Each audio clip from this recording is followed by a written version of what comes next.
Hello everyone and welcome to my YouTube channel.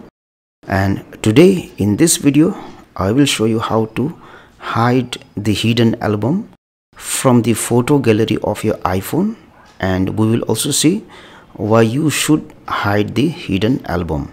So let me open Photos, and if I scroll down, you can see under Utilities there is an option here, Hidden.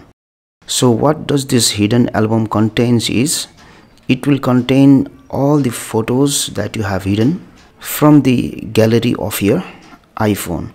So even if you hide the photos from the gallery of your iPhone, it is still present under hidden album, which is under the Utilities. So what you should do is, you should also hide this hidden album from the Utilities that is present inside the photo gallery.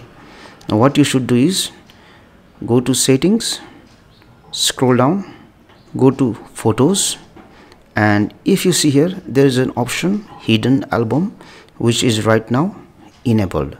So what you should do is just disable this option, and once you do it, if you go back to Photos and if you scroll down, now you can see there is no hidden album under Utilities, and your photos will be properly hidden from the gallery of your iPhone now.